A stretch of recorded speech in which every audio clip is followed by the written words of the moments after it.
부처님의 지혜, 나를 먼저 감싸 안는 삶. 여러분, 혹시 이런 생각 해보신 적 있으신가요?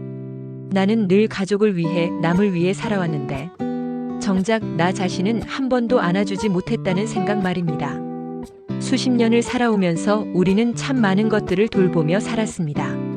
아이들의 숙제부터 부모님의 안부, 직장에서의 책임, 이웃과의 관계까지. 하지만 정작 나 자신에게는 얼마나 관심을 기울였을까요? 오늘 들려드릴 부처님의 말씀은 바로 이 나를 먼저 돌보는 것에서 시작합니다. 2600년 전 부처님께서 남기신 이 지혜는 오늘날 우리에게 더욱 절실한 메시지가 되었습니다.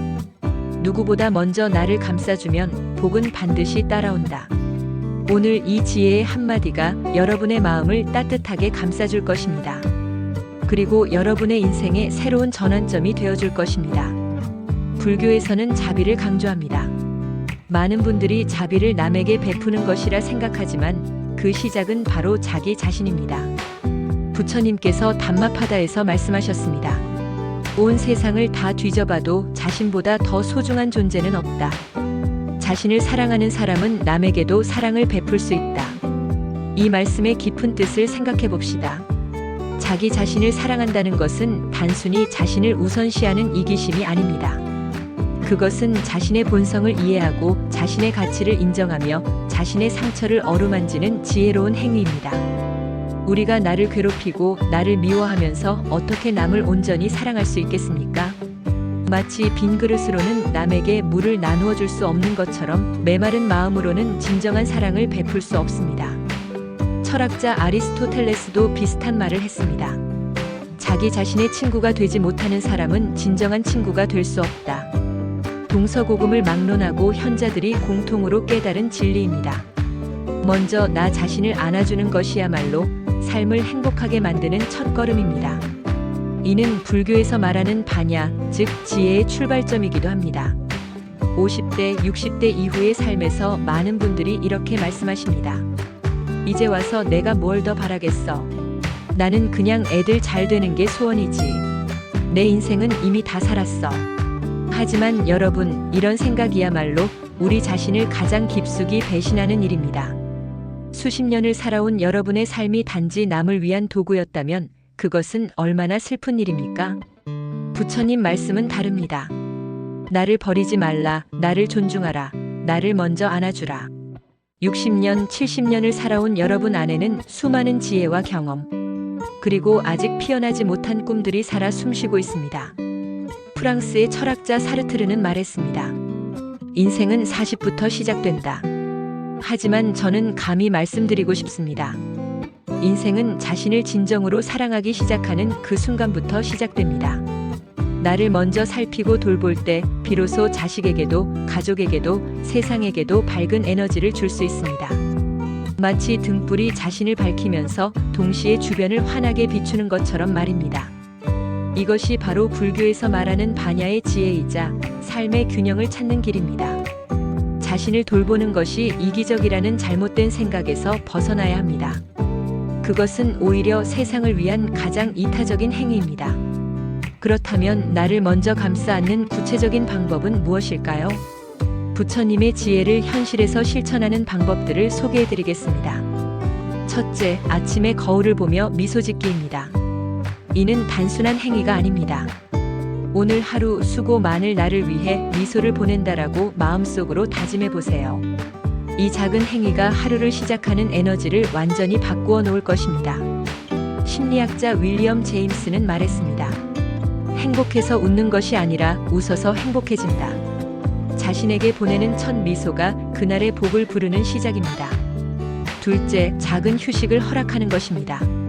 남을 위해서가 아닌 나만을 위한 10분을 매일 가지세요. 차 한 잔을 천천히 마시거나 창밖을 바라보거나 좋아하는 음악을 듣거나 짧은 산책을 하거나. 이 시간은 사치가 아닙니다. 자신의 내면과 대화하고 마음의 소리를 들으며 진정한 나와 만나는 신성한 시간입니다. 부처님도 매일 명상을 통해 자신과 만났습니다. 셋째, 자기 칭찬하기입니다. 우리는 남을 칭찬하는 데는 익숙하지만 자신을 칭찬하는 데는 서툽니다. 매일 잠들기 전 이렇게 말해보세요. 나는 참 잘 버텨왔다. 나는 충분히 가치 있는 사람이다. 나는 오늘도 최선을 다했다. 이런 마음을 매일 한 번씩은 꼭 자신에게 들려주어야 합니다. 넷째, 자신의 한계를 인정하고 용서하는 것입니다. 완벽하지 못한 나, 때로는 실수하는 나, 약한 모습을 보이는 나까지도 포용하는 것이 진정한 자기 사랑입니다. 이것이 바로 나를 감싸 안는 삶의 시작입니다. 불교에서 말하는 자비의 첫걸음이자 복을 부르는 지혜로운 삶의 방식입니다. 부처님 말씀을 다시 한번 되새겨 보겠습니다. 누구보다 먼저 나를 감싸주면 복은 반드시 나를 따라온다. 이 말씀은 단순한 격려가 아닙니다. 우주의 근본 법칙을 설명하는 깊은 진리입니다. 자신을 사랑하는 에너지는 파동이 되어 세상으로 퍼져나갑니다. 그리고 그 에너지는 반드시 복으로 되돌아옵니다. 독일의 철학자 니체는 말했습니다. 자기 자신이 되어라. 내가 지금까지 해온 것, 생각해온 것, 바래온 것은 진정한 너가 아니다. 진정한 나를 찾고 사랑하는 것, 그것이 삶의 가장 숭고한 목표입니다. 나를 먼저 사랑하는 것이 이기적인 것이 아닙니다. 그것은 세상에 사랑과 자비를 흘려보내는 가장 지혜로운 시작입니다. 마치 강물이 자신을 채워야 바다로 흘러갈 수 있는 것처럼 우리도 자신을 채워야 남에게 줄 수 있습니다. 여러분이 지금까지 살아온 모든 순간들, 기쁨도 슬픔도 모두 소중한 경험이었습니다. 그 모든 것이 지금의 여러분을 만들었고, 지금의 여러분은 충분히 사랑받을 가치가 있는 존재입니다. 부처님께서 열반에 드시기 전 마지막으로 남기신 말씀이 있습니다. 자신을 등불로 삼아라. 자신을 밝히는 사람만이 세상의 어둠을 밝힐 수 있다는 뜻입니다. 여러분, 오늘 하루는 먼저 자신을 따뜻하게 안아주시길 바랍니다. 자신에게 수고했다, 고마웠다, 사랑한다고 말해주세요. 그 순간 복은 이미 여러분 곁에 머물고 있을 것입니다. 그리고 기억하세요. 여러분 한 사람 한 사람이 이 세상에서 유일무이한 존재이며 그 자체로 완전하고 아름다운 존재라는 것을 오늘부터 여러분의 인생에 새로운 봄이 시작되기를 간절히 기원합니다. 나마스테. 제 안의 신성이 여러분 안의 신성에게 인사드립니다. 구독과 좋아요는 더 많은 사람들에게 이 좋은 내용을 들려줄 수 있습니다.